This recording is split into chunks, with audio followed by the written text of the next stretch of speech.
Good morning, everyone. Welcome back to Sigma Institute of Excellence.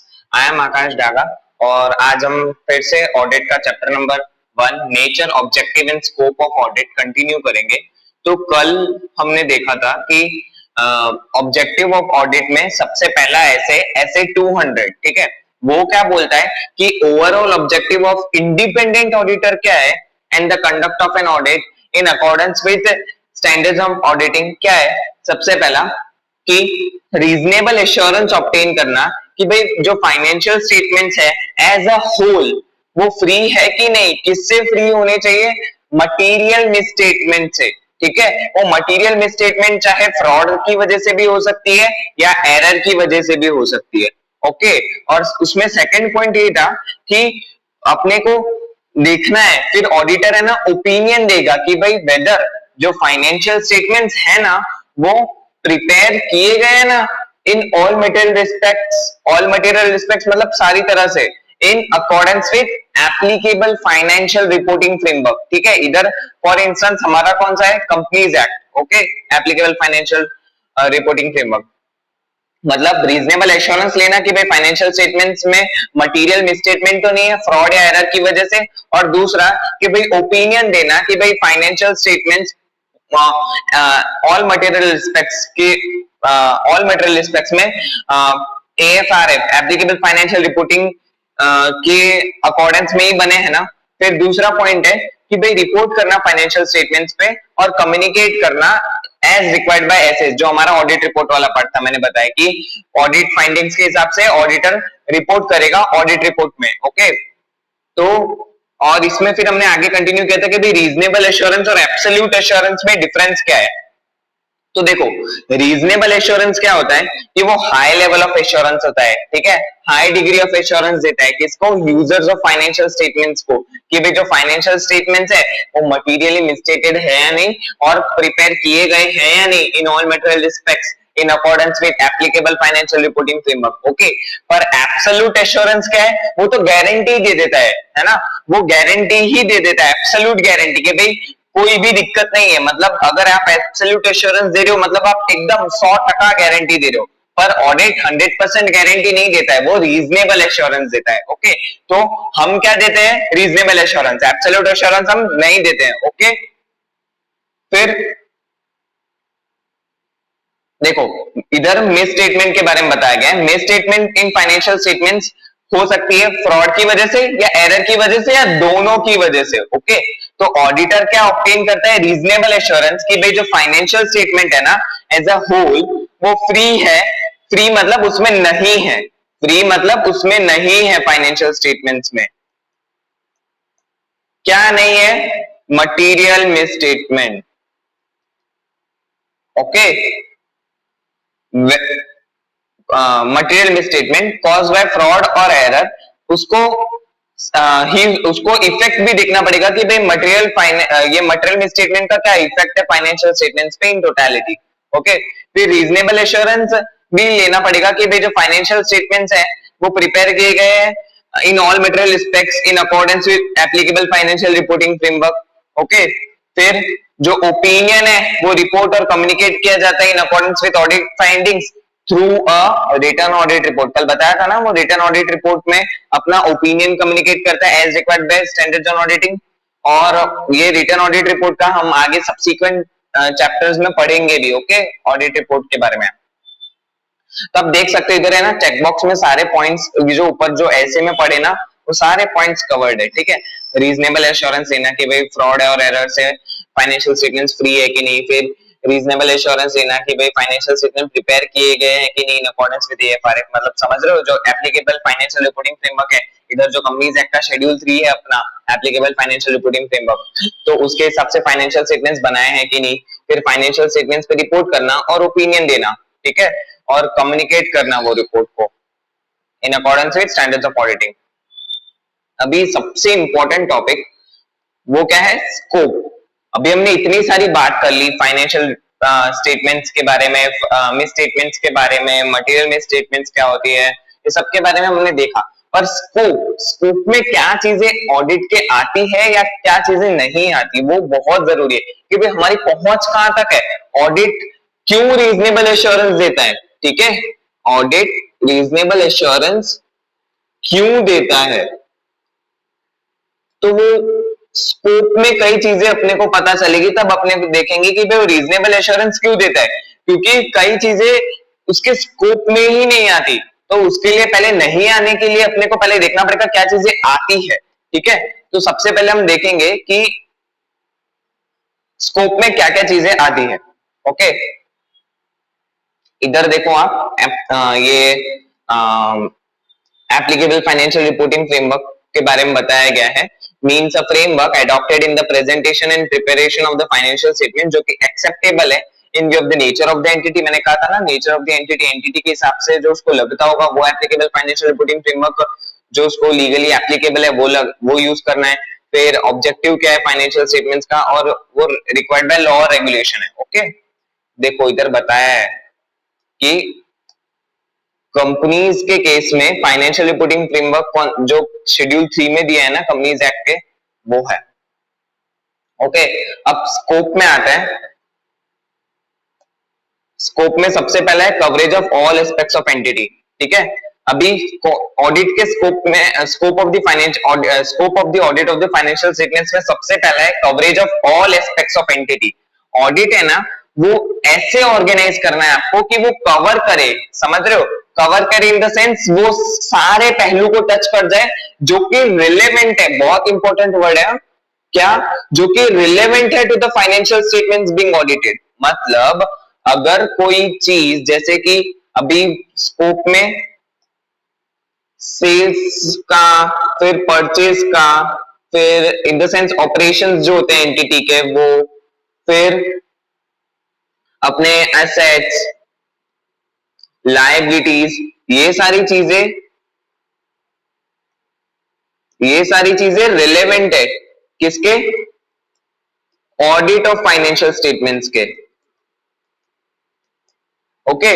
तो ये सारी चीजें ऑडिट के स्कोप में आती है, ठीक है। तो वही कह रहा हूं मैं कि भाई coverage of all aspects of entity, जो भी एस्पेक्ट्स, अभी ये तो अपने ने बहुत छोटे और सिंपल एग्जांपल्स लिया, हालांकि बहुत बड़े बड़े एग्जांपल्स आते हैं इसमें, जैसे कि कंफर्मेशन से ना, क्रेडिटर्स डेटर्स से, फिर अपना लिटिगेशन क्लेम्स का देखना, इन्वेंट्रीज को ध्यान में रखते हुए देखना, तो बहुत सारी चीजें ऐसे स्कोप में आती है, ओके। तो अपने को सारे एस्पेक्ट्स कवर करने हैं, ओके, किसके, जो रिलेवेंट है to the audit of financial statements, मतलब जो फाइनेंशियल स्टेटमेंट्स का ऑडिट हो रहा है ना, उसके रिलेवेंस के उसके रिलेवेंस में जो भी चीजें आती है ना वो कवर करनी है, ओके। अभी let's move forward. Reliability and sufficiency of financial information, reliability और sufficiency of the financial information. दूसरा स्कोप का पॉइंट क्या है, पहला, सबसे पहला कौन सा था, coverage of all aspects of entity. All aspects मतलब वो वाले सारे पॉइंट्स कवर हो जाने चाहिए जो रिलेवेंट है किसको, फाइनेंशियल स्टेटमेंट्स को, जो ऑडिट हो रही है, जो फाइनेंशियल स्टेटमेंट्स ऑडिट हो रही है ना, उसके रिलेवेंट के सारे पॉइंट्स कवर हो जाने चाहिए, ओके। सेकंड पॉइंट क्या है, reliability and sufficiency of financial information, okay. जो ऑडिटर है ना वो रीजनेबली हमने देखा ना, बहुत हाई लेवल ऑफ एश्योरेंस होता है, तो मतलब हाईली वो सेटिस्फाई होना चाहिए, रीजनेबली मतलब हाईली सेटिस्फाई होना चाहिए कि जो भाई इंफॉर्मेशन जो है ना अकाउंटिंग रिकॉर्ड्स में और अदर सोर्स डेटा जैसे कि बिल्स, वाउचर्स, डॉक्यूमेंट्स में, वो रिलायबल है और सफिशिएंट है। रिलायबल और सफिशिएंट ये वर्ड है ना, कहाँ गया, हाँ, रिलायबल है और सफिशिएंट है, ये दोनों वर्ड है ना, घोल के पी जाना ऑडिट पढ़ते वक्त, क्योंकि ये दोनों वर्ड मतलब बहुत बार आपको आगे ऑडिट में देखने को मिलेंगे। रिलायबल और सफिशिएंट मतलब भरोसे लायक है, ये हिंदी का, और सफिशिएंट पर्याप्त है, मतलब इनफ है।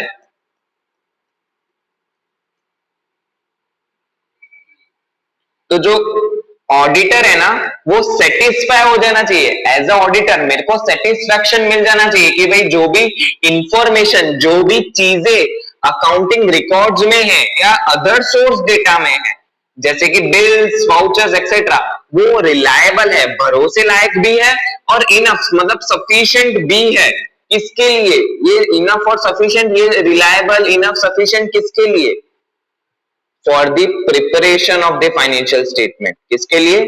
For the preparation of financial statements. मतलब फाइनेंशियल स्टेटमेंट जो जो जिन जिन चीजों के बेसिस पे बने हैं ना, वो रिलायबल है और सफिशिएंट है, सिंपल।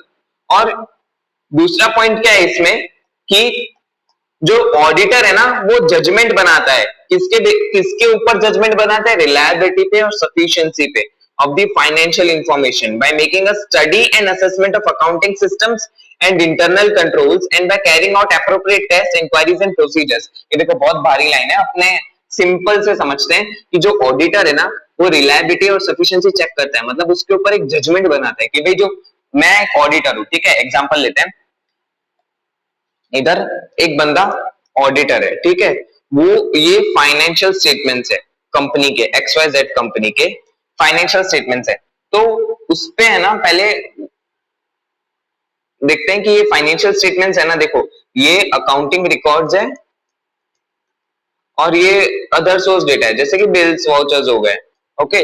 तो ऑडिटर है ना कि वो ऑडिटर है ना, जजमेंट फॉर्म करेगा इसके ऊपर कि भाई जो फाइनेंशियल स्टेटमेंट्स है वो जो बेसिस पे बनाए हैं वो रिलायबल है और सफिशिएंट भी है, ठीक है। ये जजमेंट देखेगा, जजमेंट फॉर्म करेगा कि भाई रिलायबल है या नहीं है जो अकाउंटिंग रिकॉर्ड्स और अदर सोर्स डेटा है जिसके बेसिस पे फाइनेंशियल स्टेटमेंट्स बने हैं कि नहीं, ठीक है। अब ये जो अपना ये रिलायबिलिटी और सफिशिएंसी का जजमेंट है, वो कैसे लेगा?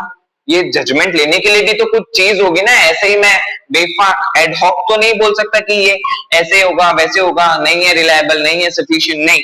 उसके लिए ना प्रोसीजर्स होती है, ऑडिट प्रोसीजर्स। फिर इंटरनल कंट्रोल का टेस्ट होता है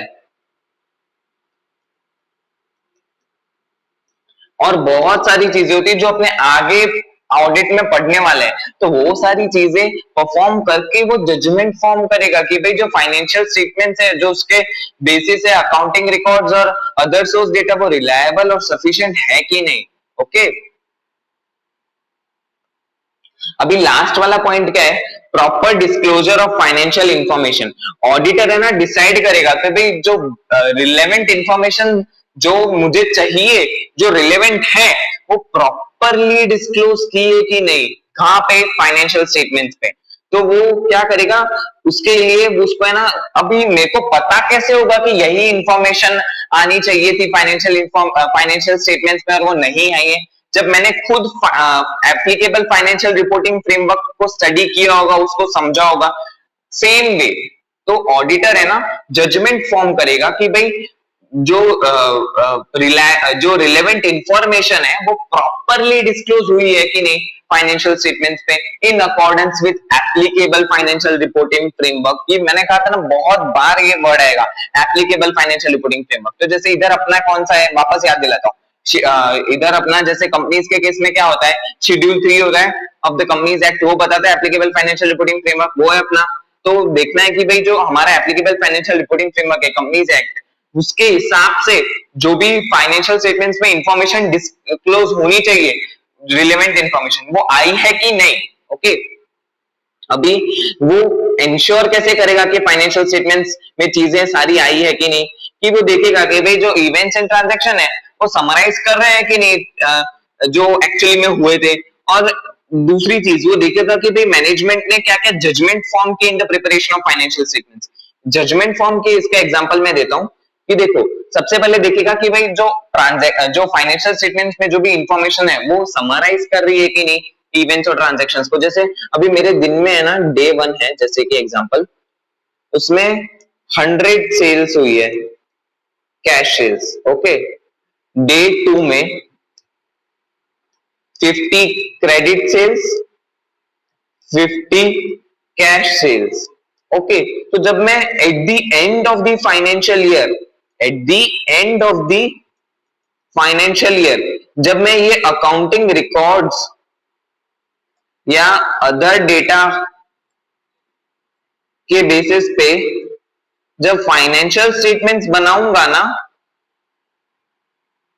जो फाइनेंशियल स्टेटमेंट्स बनाऊंगा ना, तो उसमें सारे जो भी सेल्स है मेरे, कैश एंड क्रेडिट, वो सही से रिफ्लेक्ट हो रहे हैं कि नहीं, ये इंश्योर करना है। ठीक है, अब समझ आए तो मतलब समराइज इन द सेंस कि जो भी सारे ट्रांजैक्शंस हुए हैं कि नहीं, वो सारी चीजें अपने जो भी अल्टीमेट फाइनेंशियल स्टेटमेंट्स है उसमें रिफ्लेक्ट होने चाहिए। ओके, अभी अपने आगे बढ़ते हैं। और दूसरा आता है इधर कि मैनेजमेंट के जजमेंट को कंसीडर करेगा। मैनेजमेंट के जजमेंट को, जैसे अपने जब फाइनेंशियल स्टेटमेंट्स प्रिपेयर करते हैं, आप खुद भी फाइनल अकाउंट्स जब लिखते थे तब पता है जजमेंट फॉर्म करते थे। अब बताओ किस चीज के लिए जजमेंट फॉर्म करते थे? मैं बताता हूँ। जब अपने BDR, bad debt reserves, bad debts, ये सब बनाते थे, बैड डेट रिजर्व्स और वो सब, तो आप देखते थे ना, आप वहां पे नीचे एडजस्टमेंट्स में परसेंटेज देके रखा होता था या इतने अमाउंट्स देके रखे होते थे। ये तो मतलब पता चलता था। पर जो मैनेजमेंट होता है ना, वो बैड डेट रिजर्व बनाता है, वो उसमें भी वो खुद का जजमेंट इन्वॉल्व करता है। ठीक है, फिर जैसे आप प्रोविजंस या जो भी कंटीजेंसी रिजर्व बनाते हो, ये सारे है ना जजमेंट्स के बेसिस पे बनते हैं। ओके, तो ये जो मैनेजमेंट है ना, अपना जजमेंट लगा के फिर ये रिजर्व्स, बैकअप रिजर्व, प्रोविजंस और कंटीजेंसी रिजर्व्स एक्सेट्रा फॉर्म करता है। ओके, तो वो ऑडिटर है ना, जब फाइनेंशियल स्टेटमेंट्स को एनालाइज करेगा ना, तो ये मैनेजमेंट के जजमेंट को भी एनालाइज करेगा कि भाई बता मुझे मैनेजमेंट, तूने क्या सोच के ये परसेंटेज लिया था रिजर्व्स बनाने के लिए, प्रोविजंस बनाने के लिए क्या सोच के ये लिया, कंटीजेंसी रिजर्व बनाने के लिए क्या सोच के परसेंटेज लिया, या दूसरा कोई भी रिजर्व बनाने के लिए या प्रोविजंस बनाने के लिए क्या परसेंटेज, क्या दिमाग में रख के आपने ये जजमेंट फॉर्म किया कि इतना होना चाहिए। तो ये सारी चीजें भी ऑडिटर कंसिडर करता है। ओके, अभी फर्दर इधर क्या बताया कि भाई मैंने अभी क्लियर किया कि पहले भी बताया था कि कौन प्रिपरेशन और प्रेजेंट करता है फाइनेंशियल स्टेटमेंट्स? मैनेजमेंट, वो रिस्पॉन्सिबल होता है। हम तो क्या करते हैं, हम तो ऑडिट करते हैं उसका कि भाई उसने काम अपना सही से किया है कि नहीं, हम वेरीफाई, चेक, ऑडिट करते हैं कि बंदे ने मैनेजमेंट ने फाइनेंशियल स्टेटमेंट्स सही तरीके से प्रिपेयर और प्रेजेंट किए हैं कि नहीं। ठीक है, in the process of preparing and presenting financial, जैसे कि एप्रोप्रिएट अकाउंटिंग पॉलिसी चूज करना in relation to various accounting issues like choosing method of charging depreciation. आपने फाउंडेशन में देखा था ना कि भाई बहुत सारे मेथड्स होते हैं डेप्रिसिएशन चार्ज करने के, straight line method, WDB method, और भी मतलब प्रोडक्शन वाले मेथड्स होते हैं, और भी बहुत सारे मेथड्स होते हैं। वो उसमें से आप अपना एप्रोप्रिएट पर्टिकुलर मेथड चूज करते हो डेप्रिसिएशन का, कि मतलब बेसिकली बोलो तो डेप्रिसिएशन वैसे वो मेथड यूज करनी चाहिए जो क्या करे, रिफ्लेक्ट करे, क्या करे, रिफ्लेक्ट करे इकोनॉमिक बेनिफिट्स जो कि फ्लो करे टू द एंटिटी, है ना, वो रिफ्लेक्ट करे the method in which the economic benefits are flowing to the entity. Okay, तो डेप्रिसिएशन का मेथड चूज करना, उसमें कौन सा मैनेजमेंट ने जजमेंट यूज किया है, फिर फिक्स एसेट्स, फिर फिक्स एसेट्स पे डेप्रिसिएशन का, फिर इन्वेंट्री के लिए वैल्यूएशन का, जैसे फीफो यूज कर रहे हो या लीफो यूज कर रहे हो या वेटेड एवरेज यूज कर रहे हो, भाई इन्वेंट्री वैल्यूएशन में मैनेजमेंट कौन सा मेथड यूज कर रहा है, उसने क्या जजमेंट लगा के ये अकाउंटिंग पॉलिसी चूज की, फीफो, लीफो या वेटेड एवरेज में से। ठीक है, तो ये सारी चीजें भी हम चेक करते हैं। ठीक है, फिर ऑडिटर इवैल्यूएट करता है selection and consistent application of accounting policies by management. Selection देखो हमने चूज कर लिया इधर फीफो, ओके, अब फीफो हमने चूज कर लिया, अब एक बार चूज कर लिया, अब उसका कंसिस्टेंटली एप्लीकेशन हो रहा है कि नहीं बाय द मैनेजमेंट। मतलब कंपनी एक बार जो मेथड चूज कर रही है, जैसे फीफो चूज कर लिया, अब उसको ईयर टू ईयर फॉलो कर रही है कि नहीं कंसिस्टेंटली, वो भी इंश्योर करना है।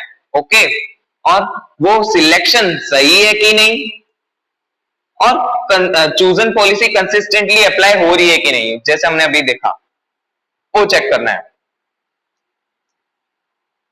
फिर अंडरस्टैंड करना है कि भाई फाइनेंशियल स्टेटमेंट्स है ना, वो प्रिपेयर किए गए हैं on historical financial information basis. Historical financial information basis है ना, इसमें अपने को बहुत ज्यादा इंफॉर्मेशन मतलब बहुत इंपॉर्टेंट चीज ध्यान में रखनी है। हिस्टोरिकल फाइनेंशियल इंफॉर्मेशन मतलब जो फाइनेंशियल स्टेटमेंट्स है ना कंपनी के, वो किसके बेसिस पे बनाए गए हैं? अकाउंटिंग रिकॉर्ड्स या अदर डॉक्यूमेंट्स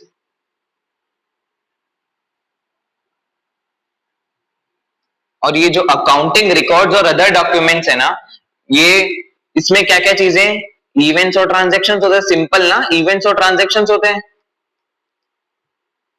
और वो इवेंट और ट्रांजैक्शंस पूरे साल में, जैसे पर्टिकुलर एफवाई लेते हैं अपने, अभी सिंपल एग्जांपल ले लो, 24-25 वाला फाइनेंशियल ईयर था, तो उसमें जो भी इवेंट्स और ट्रांजैक्शंस हुए थे वो सारे मेरे फाइनेंशियल स्टेटमेंट्स में रिफ्लेक्ट होंगे, जो भी रिलेवेंट है सारे इवेंट्स और ट्रांजैक्शंस। तो वो सारे इवेंट और ट्रांजैक्शंस तो FY 24 और 25 में हुए थे, और जब मैं जैसे वो पूरे साल मतलब 1 अप्रैल 24 से लेके 31 मार्च 25 तक ट्रांजैक्शंस होंगे, अभी वो सारे का समराइज मैं लेता हूँ फाइनेंशियल स्टेटमेंट्स में, मतलब फाइनेंशियल स्टेटमेंट्स अल्टीमेट बेसिस पे बनते हैं, सारी चीजों का बोलते हैं ना समराइजेशन इंक्लूड करते हुए। तब वो सारी चीजें तो पास्ट में हुई थी ना, पर फिर भी मैं उन सारी चीजों का डिटेल्स और इंफॉर्मेशन ले रहा हूं ना मेरे फाइनेंशियल स्टेटमेंट्स, आज के फाइनेंशियल स्टेटमेंट्स में। हाँ, क्योंकि मेरे financial statements are nothing but summarization of the events and transactions that were held during the entire year, और वो अकाउंटिंग रिकॉर्ड्स और अदर डॉक्यूमेंट्स में होते हैं, और उनके बेसिस पे मैं फाइनेंशियल स्टेटमेंट्स बनाता हूँ। तो ये बेसिकली क्या है, हिस्टोरिकल फाइनेंशियल इंफॉर्मेशन के बेसिस पे बने, जो फाइनेंशियल इंफॉर्मेशन पुरानी थी, हिस्ट्री में थी, उसके बेसिस पे मैंने फाइनेंशियल स्टेटमेंट्स बनाए हैं। Getting it? तो जो हमारा जो फाइनेंशियल स्टेटमेंट्स है वो किसके बेसिस पे बनता है? हिस्टोरिकल फाइनेंशियल इंफॉर्मेशन, मतलब इंफॉर्मेशन जो भी एक्सप्रेस्ड है in financial terms in relation to particular entity, वो डिराइव किए primarily from the entity's accounting system, है ना, अकाउंटिंग सिस्टम में से ही डिराइव किए जो भी सारी एंट्रीज हैं about economic events occurring in the past time periods or about economic conditions or circumstances at that point in time at past। देखा, इधर भी यही बोला है कि जो भी इवेंट्स और ट्रांजैक्शंस जो घट चुके हैं पास्ट में, वो अकाउंटिंग रिकॉर्ड्स में होते हैं, और वो अकाउंटिंग रिकॉर्ड्स के हिसाब से मैं क्या बनाता हूँ? Financial statements. अब फॉर एग्जांपल जब परचेज और सेल्स रिफ्लेक्ट होते हैं फाइनेंशियल स्टेटमेंट्स में ऑफ एन एंटिटी, वो एग्जांपल्स होते हैं हिस्टोरिकल फाइनेंशियल इंफॉर्मेशन के। एग्जैक्टली, बहुत अच्छा एग्जांपल है, हमने पहले ही देखा कि भी जो पूरे साल में परचेज और सेल्स होते हैं वो सारा का रिफ्लेक्शन कहाँ होता है? हमारे फाइनेंशियल स्टेटमेंट्स के परचेज और सेल्स में। These are transactions which have occurred in past. Okay, समझ आ रहा है? तो फाइनेंशियल स्टेटमेंट्स किसके बेसिस पे बने? Historical financial information. ओके, अभी फाइनेंशियल स्टेटमेंट्स प्रिपेयर हुए on the basis of historical financial information. तो लॉजिक है कि भाई जो ऑडिट हो रहा है ना फाइनेंशियल स्टेटमेंट्स का, और वो भी बेस्ड है अपॉन हिस्टोरिकल फाइनेंशियल इंफॉर्मेशन। अरे यार समझो, जब फाइनेंशियल स्टेटमेंट से हिस्टोरिकल फाइनेंशियल इंफॉर्मेशन के बेसिस पे बने हैं, तो जो ऑडिट होगा उस फाइनेंशियल स्टेटमेंट्स का, वो भी तो हिस्टोरिकल फाइनेंशियल इंफॉर्मेशन पे बेसिस पे होगा। आई यू गेटिंग इट? जब फाइनेंशियल स्टेटमेंट्स ही मैंने हिस्टोरिकल फाइनेंशियल इंफॉर्मेशन के बेसिस पे बनाए हैं, तो वो फाइनेंशियल स्टेटमेंट्स का ऑडिट भी तो हिस्टोरिकल फाइनेंशियल इंफॉर्मेशन के बेसिस पे ही होगा ना। तो audit of financial statements is based on historical financial information. Okay, तो पूरा स्कोप आप लोगों को समझ में आया। सबसे पहला था coverage of all aspects of entity, मतलब एंटिटी के सारे एस्पेक्ट्स को कवर करना है जो कि रिलेवेंट है to the financial statements being audited. Okay, दूसरा reliability and sufficiency of the financial information. Auditor क्या फॉर्म करेगा? जजमेंट फॉर्म करेगा, रीजनेबली सेटिस्फाई होगा कि भाई जो फाइनेंशियल स्टेटमेंट्स है ना, वो जिन अकाउंटिंग रिकॉर्ड्स और अदर डॉक्यूमेंट के बेसिस पे बने हैं ना, वो रिलायबल है और सफिशिएंट भी है। ये रिलायबल और सफिशिएंट है ना, बहुत इंपॉर्टेंट वर्ड है, आगे भी याद रखने अपने को, ठीक है। तो ये रिलायबल और सफिशिएंट सीखा है ना, वो जजमेंट फॉर्म करेगा। जजमेंट ऐसे तो ऐसे ही ऐरे गहरे मतलब हवा में तीर तो नहीं छोड़ेगा वो, उसके लिए वो क्या करेगा? स्टडी करेगा, ऑडिट प्रोसीजर्स फॉलो करेगा, टेस्ट फॉलो करेगा, उसके हिसाब से वो जजमेंट बनाएगा अकाउंटिंग रिकॉर्ड्स और अदर सोर्स डेटा में कि भाई ये सफिशिएंट और रिलायबल है ना फाइनेंशियल स्टेटमेंट्स को प्रिपरेशन के लिए। फिर proper disclosure of financial information, मतलब ऑडिटर रीजनेबली सेटिस्फाई होना चाहिए कि भाई जो फाइनेंशियल इंफॉर्मेशन फाइनेंशियल स्टेटमेंट्स है उसमें जो भी उसमें है ना सारी relevant financial information properly disclose हुई है कि नहीं, और उसके लिए उसको क्या एंटिटी के एप्लीकेबल फाइनेंशियल रिपोर्टिंग फ्रेमवर्क और स्टैट्यूटरी रिक्वायरमेंट्स, मतलब स्टैट्यूटरी रिक्वायरमेंट्स जो भी लॉज एंड रेगुलेशंस उस पर एप्लीकेबल है वो उसको ध्यान में रखेगा। फिर इंश्योर करेगा कि भाई फाइनेंशियल स्टेटमेंट्स प्रॉपर्ली समराइज कर रहे हैं कि नहीं इवेंट्स और ट्रांजैक्शंस जो कि ऑकर हुए थे पास्ट में, ठीक है।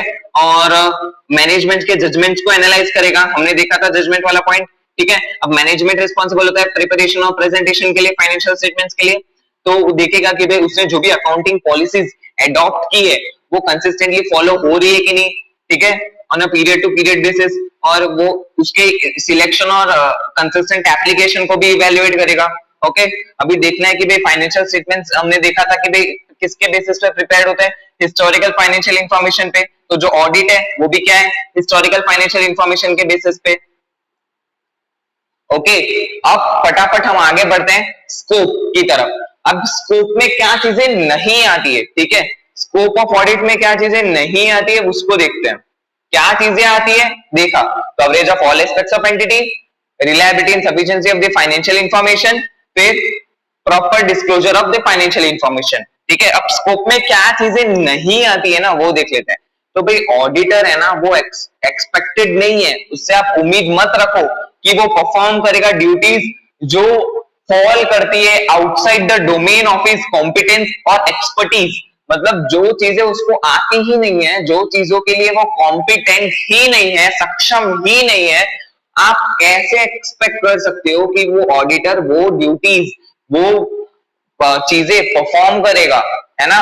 जैसे कि फिजिकल कंडीशन, इधर अच्छा एग्जांपल दे, जो फिजिकल कंडीशंस है सर्टेन एसेट्स का, like that of sophisticated machinery, जैसे कोई सोफिस्टिकेटेड मशीनरी है एंटिटी की, हमारे क्लाइंट की, अभी आप एक्सपेक्ट नहीं कर सकते कि भाई ऑडिटर वो सोफिस्टिकेटेड जो पर्टिकुलर जो मशीन है उसका वो फिजिकल वेरिफिकेशन भी करे। अरे भाई वो नहीं कर सकता, उसे नहीं पता है वो मशीनरी में क्या क्या टूल्स, क्या क्या पार्ट्स, क्या क्या चीजें इन्वॉल्व है, वो कैसे काम करती है, उतना डिटेल में उसको नहीं पता है, तो वो आप एक्सपेक्ट नहीं कर सकते कि वो चीजें भी परफॉर्म करे। ओके, तो वो चीजों के लिए आप वो इंजीनियर्स हैं हमारे पास, उनको बुलाओ, वो देखेगा।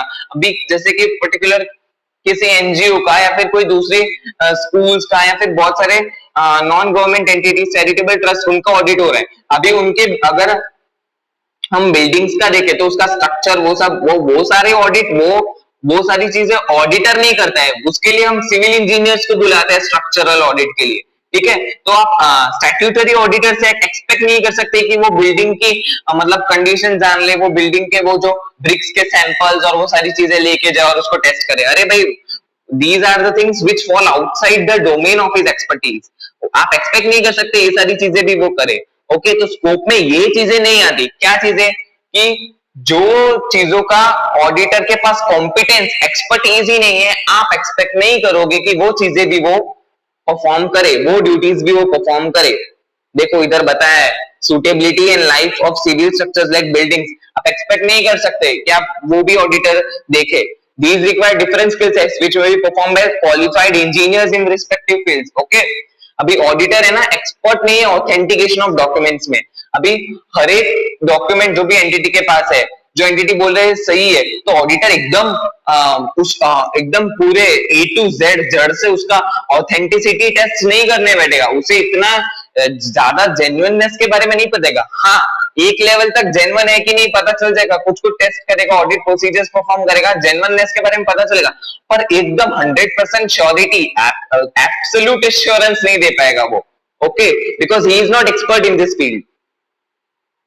अभी ऑडिट है ना, एक और चीज, जब आप ऑडिट परफॉर्म करते हो ना, वो इन्वेस्टिगेशन नहीं है इनटू एलिज्ड रॉन्गडूइंग, मतलब किसी ने कोई गलत काम किया है कि नहीं, फ्रॉड मतलब गलत काम इन द सेंस मतलब कोई यहाँ पे कोई काला धंधा कर रहे हैं कि नहीं, या फिर कोई क्राइम करके बैठा है कि नहीं, वो सब जानना ऑडिट में नहीं आता है। वो इन्वेस्टिगेशन नहीं है इनटू एलिज्ड रॉन्गडूइंग, समझ रहे हो। वो मतलब फाइनेंशियल स्टेटमेंट्स का ऑडिट होता है, फाइनेंशियल स्टेटमेंट्स का पर्चा निकालते हैं, हम उसका ऑडिट करते हैं। अभी आप एक्सपेक्ट नहीं कर सकते कि जो एंटिटी के डायरेक्टर्स हैं या जो भी प्रमोटर्स हैं उन लोगों ने कोई क्राइम करके रखा होगा कि नहीं, उनकी जो बैकग्राउंड की जो क्राइम हिस्ट्री है, उनका जो क्राइम लॉग है, या उन्होंने कोई दूसरा कोई एक्ट में ऑफेंस किया है कि नहीं, वो सारी चीजें आप ध्यान में रखो और वो सारी चीजें आप रिपोर्ट करो। No, you can not expect the auditor to do all such things. He does not have any specific legal powers of search or recording statements of witness on oath which may be necessary for carrying out official investigation। Wow, clearly इधर भी बोला है कि भाई पहली बात तो उसके पास कोई भी पावर्स नहीं होती जो उसको लॉ ने दी है, लीगल पावर्स नहीं है कि वो रिकॉर्ड करे स्टेटमेंट्स के, विटनेस के और ओथ पे, और जो नेसेसरी है जो ऑफिशियल इन्वेस्टिगेशन के लिए। मतलब वो कोर्ट नहीं बिठाएगा कि भाई हाँ कि वो ओथ लेके विटनेस का स्टेटमेंट लेगा कि भाई बताओ आपने क्राइम किया है कि नहीं, कल आप कहाँ थे। ये सारी चीजें ऑडिटर एक्सपेक्टेड नहीं है परफॉर्म करने के लिए। ओके, तो ये चीज बहुत इंपॉर्टेंट है कि भाई ऑडिट क्या है, ऑफिशियल इन्वेस्टिगेशन नहीं है इनटू एलिजेड रॉन्ग डूइंग। मतलब किसी ने कोई भी एलिजेडली रॉन्ग काम किया होगा, उसमें इन्वेस्टिगेशन करने का पावर नहीं है। हाँ, हम चैप्टर नंबर 11 में पढ़ेंगे प्रोफेशनल स्केप्टिसिज्म मेंटेन करना है, मतलब अलर्ट रहना है ना, मतलब बहुत ज्यादा बोलते हैं ना केयरफुल रहना है, आपको अलर्टनेस दिखानी है, वो चीजें हम देखेंगे। पर it is not the case of investigation. मतलब जो भी अभी पुलिस जो लॉयर्स है वो सारा काम ऑडिटर नहीं कर सकता। पहली बात तो उसके पास पावर्स ही नहीं है कि वो सारी चीजें वो परफॉर्म करे। Okay, the other thing is that कि ऑडिट है ना वो डिस्टिंक्ट है फ्रॉम इन्वेस्टिगेशन। इन्वेस्टिगेशन क्या है, critical examination of the accounts with a special purpose. मतलब कोई पर्पस के लिए ना, मतलब आपको इंटेंट ही है गलत चीज ढूंढना, समझ रहे हो। ये fraud is suspected and it is specifically called upon to check the accounts whether fraud really exist, it takes character of investigation. अगर मानता हूं सस्पेक्ट होता है कि भाई यहाँ पे फ्रॉड हो सकता है, अब उसके लिए स्पेशली अकाउंट्स का चेक करवाऊं मैं, वो इन्वेस्टिगेशन के डोमेन में फॉल करता है। ठीक है, अभी स्पेशली अगर फ्रॉड है कि नहीं है उसके लिए मैं एक टीम बिठाऊं और वो फ्रॉड चेक करवाऊं एग्जिस्ट कर रहा है कि नहीं अकाउंट्स में या फाइनेंशियल स्टेटमेंट्स में, तो वो इन्वेस्टिगेशन के डोमेन में फॉल करेगी, ऑडिट के डोमेन में नहीं फॉल करती है। ठीक है, तो मतलब आप स्पेसिफिकली फ्रॉड ढूंढने के लिए या इन्वेस्टिगेशन करने के लिए जब अकाउंट्स को चेक करते हो या फाइनेंशियल स्टेटमेंट्स को देखते हो, तब वो ऑडिट के डोमेन में नहीं आते। तो आप ऑडिटर से एक्सपेक्ट नहीं कर सकते कि आप वो वैसी सारी चीजें परफॉर्म करे।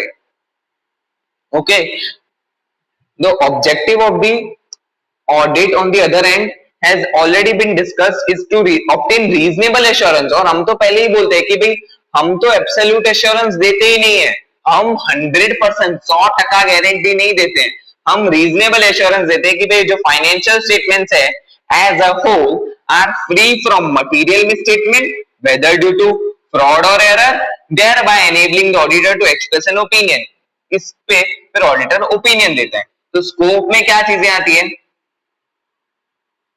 और एक और चीज, ऑडिट का स्कोप है ना बहुत इंपॉर्टेंट है ये लाइन। जो ऑडिट का स्कोप है ना वो जनरल होता है बेटा, मतलब इन जनरल आप फाइनेंशियल स्टेटमेंट्स को ऑडिट देखने जाते हो, इन जनरल आप चीजें चेक करते हो। ऐसे नहीं कि मैं फ्रॉड ही ढूंढने जा रहा हूँ, माइंडसेट ही मेरा फ्रॉड ढूंढना है, मेरा माइंडसेट ही देखना है कि भाई प्रमोटर्स डायरेक्टर्स वो लोग कहीं कोई गलत काम में डूबे हुए हैं कि नहीं, या फिर कोई क्राइम हिस्ट्री उनकी चेक करना, वो सब स्पेसिफिक वो इन्वेस्टिगेशन में आ जाता है। पर ऑडिट समझ रहे हो बहुत बड़ा है, वो इन जनरल है ऑडिट, और इन्वेस्टिगेशन नीश है, वो स्पेसिफिक है। ओके, अभी देखो फटाफट हम स्कोप को रिवाइज करते हैं। Coverage of all aspects of entity relevant to the financial statements being audited, reliability and sufficiency of financial information, फिर proper disclosure of financial information, expression of opinion on financial statement. Simple यार, मतलब opinion देना financial statements पे।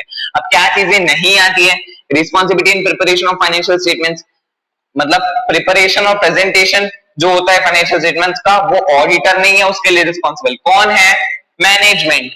Duties जो fall करती है outside the scope of competence of auditor, मतलब जो चीजें उसको आती ही नहीं है, जिस चीजों के लिए वो कॉम्पिटेंट ही नहीं है, how can you expect him to perform such things. फिर expertise in authentication of documents, अभी मानते हैं जेन्युइननेस चेक करते हैं पर एकदम एक्सपर्टीज होल्ड नहीं करते कि वो ऑथेंटिसिटी तक चेक करने चले जाएं वो डॉक्यूमेंट की। Okay, in deep authenticity check नहीं करते हम उसकी। ओके, अभी दूसरा चीज इन्वेस्टिगेशन नहीं करते हम, है ना, तो ये सारी चीजें हम क्या स्कोप में नहीं आती है, वो चीजें देखिए। ओके, तो अब नेक्स्ट लेक्चर में जाने से पहले हम फटाफट तीन है ना इधर एग्जांपल्स दे के रखे हैं, एग्जांपल्स देखते हैं तो उसमें ज्यादा समझ आएगा। ओके, सबसे पहला एग्जांपल लालजी भाई है, उन्होंने परचेस किए शेयर्स ऑफ अ कंपनी जो लिस्टेड है नेशनल स्टॉक एक्सचेंज पे, और जो ऑडिटेड फाइनेंशियल स्टेटमेंट्स है ना कंपनी के, ऑब्वियसली नेशनल स्टॉक एक्सचेंज पे है, मतलब उसके फाइनेंशियल स्टेटमेंट्स भी एमसीए के पोर्टल पे आपको मिल जाएंगे, आप लॉ में पढ़ोगे अच्छे से। ठीक है, तो जो ऑडिटेड फाइनेंशियल स्टेटमेंट्स है ना कंपनी के, वो प्रोवाइड करते हैं picture of the healthy financial performance having robust turnover, मतलब अच्छा टर्नओवर। लालजी भाई ने जो शेयर्स परचेस किए ना कंपनी के जो एनएससी पे लिस्टेड है, तो उसके जो ऑडिटेड फाइनेंशियल स्टेटमेंट्स है ना वो देख रहे थे, तो वो है ना मतलब एकदम हेल्दी रोबस्ट टर्नओवर, मतलब अच्छा तगड़ा टर्नओवर दिखा रहे हैं, फाइनेंशियल परफॉर्मेंस कंपनी का अच्छा है, डेट कम है, अच्छे प्रॉफिट्स हैं, वो दिखा रहे हैं audited financial statements. On above basis, इसके बेसिस पे है ना वो एब्सोल्युटली सेटिस्फाई है कि जो भाई मनी, जो पैसा उसने इन्वेस्ट किया है ना, सेफ है और कोई भी चांस नहीं है वो पैसे के डूबने का। ठीक है, देखो अभी है ना इधर क्या है, वो लालजी भाई क्या सोच में है कि जो पैसा है वो एकदम सेफ और सिक्योर्ड है। ये ऐसा क्यों सोच रहे हैं, क्योंकि वो क्या है, एश्योरेंस मिल रहा है उनको कि जो ऑडिटेड फाइनेंशियल स्टेटमेंट्स है ना वो अच्छे हैं, इसलिए वो ऐसा सोच रहे हैं कि बहुत अच्छा है। तो जो audited results and audit reports है कंपनीज के, क्या इतना एब्सोल्यूट एश्योरेंस देते हैं जैसा लालजी भाई को लगा? तो लालजी भाई की थिंकिंग सही है कि नहीं है? Answer is big no. Even though आप ऑडिटेड फाइनेंशियल स्टेटमेंट्स के बेसिस पे आप इन्वेस्ट करते हो या उस पे रिलेवेंस दिखाते हो, उस पे भरोसा करते हो, उसके बाद आप आगे अपना स्टेप फॉरवर्ड करते हो, ऑब्वियसली ऑडिटेड फाइनेंशियल स्टेटमेंट्स का ऑडिट का भी पर्पस यही है to enhance the degree of confidence of the financial users of the intended users of the financial statements। पर इसका मतलब ये नहीं है कि मैं आपको एब्सोल्यूट एश्योरेंस दे दूं कि भाई मतलब जो मैंने चेक किया है, जो भी मैंने ऑडिट किया वो एब्सोल्युटली सही है, 100% गारंटी। ऑडिट तो पहले ही बोलते हैं हम रीजनेबल एश्योरेंस देते हैं, एब्सोल्यूट एश्योरेंस नहीं देते हैं। हाई लेवल ऑफ एश्योरेंस देंगे उसका मतलब ये नहीं कि वो एब्सोल्यूट हो। ओके, अभी इसका आंसर हम देखते हैं, ये नीचे है,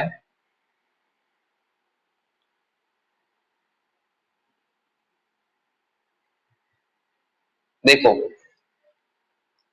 क्या है, audit does not provide assurance to investors in shares regarding safety of his money, share prices of securities. हाँ, और दूसरी बात शेयर मार्केट में ना वो सिर्फ बहुत सारे रेंज ऑफ फैक्टर्स से अफेक्ट होती है चीजें, तो ऑडिट सिर्फ तो आप एकदम गारंटी नहीं दे सकते हो कि भाई ये शेयर प्राइस ऊपर ही जाएगा, डूबेगा नहीं। ठीक है, तो मतलब ऑडिटेड फाइनेंशियल स्टेटमेंट्स तो एक सपोर्ट देते हैं, हाँ कॉन्फिडेंस देते हैं, पर ये नहीं कि आपको एब्सोल्यूट गारंटी देते, क्योंकि शेयर मार्केट में बहुत सारी दूसरी चीजें भी इंपैक्ट करती है शेयर के प्राइस को।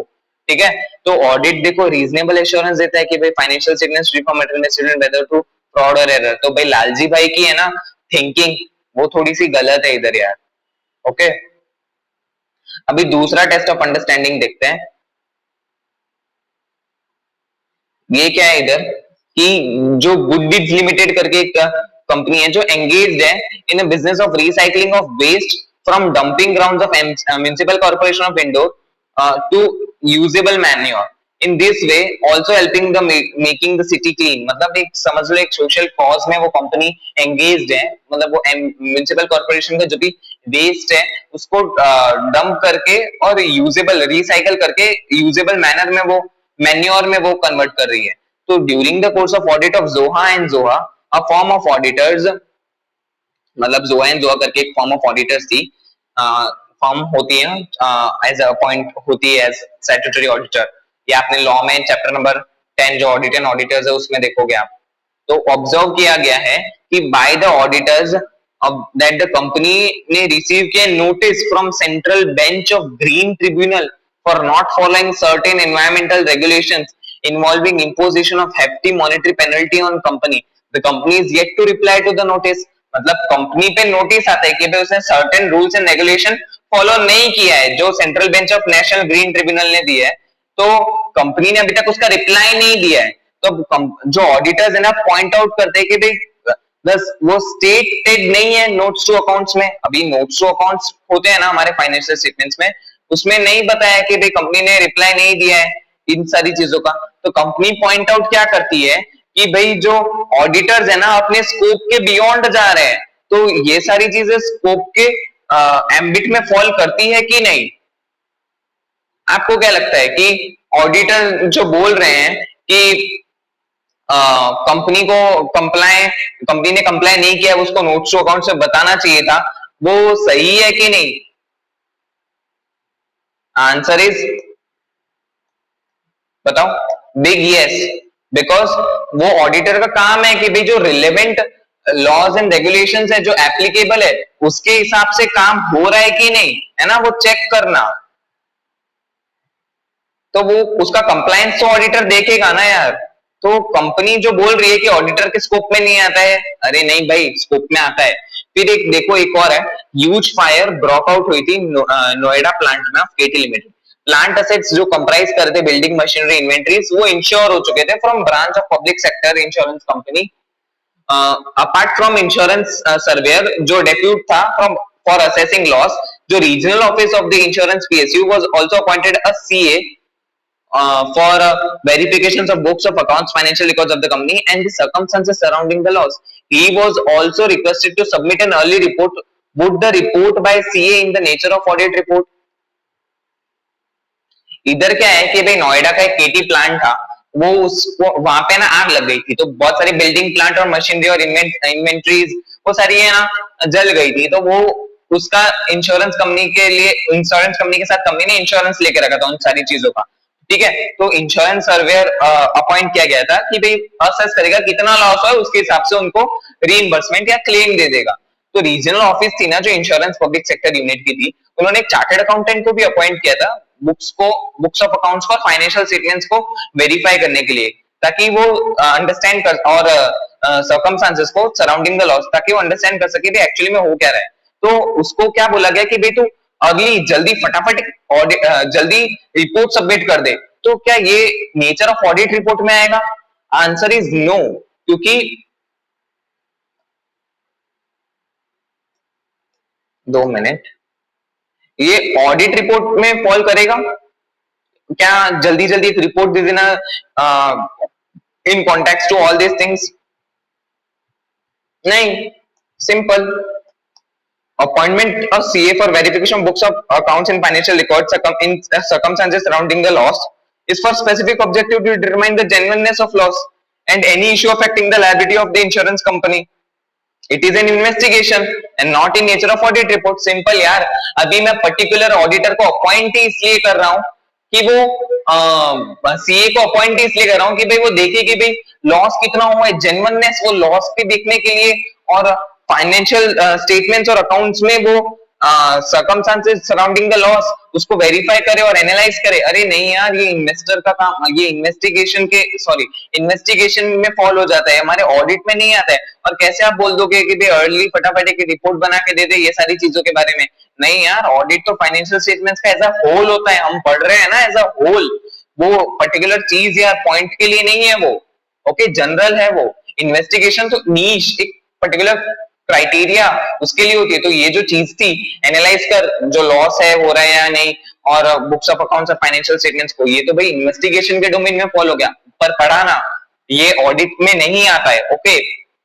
सो let's keep it up to here. Next lecture में हम क्या देखेंगे? Inherent limitations of audit. So till then bye bye.